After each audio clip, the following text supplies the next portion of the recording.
Hello. Welcome. Ito, flex ko lang po ang battery cage na nabili po ng aking asawa. Sa Lazada to pa. Ayan. Ang nakalagay dito ay ang mga mother hen namin. Mga mother hen. Mga nangingitlog na po itong mga to. Ayan. Ang maganda po pag kuha po kami ng video. Pag nangitlog po yung itlog, ano pa yung itlog? Ano na siya dito? Anong term? Yung itlog ay gumugulong na lang dito. Kukunin na lang.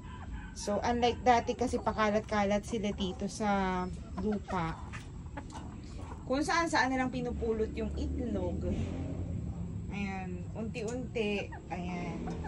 Battery cage. Ito lagayan ng pagkain. Nilalagyan ng pagkain ni Alex yan pag nandito siya, tapos pagkatapos, lalagyan niya ng tubig.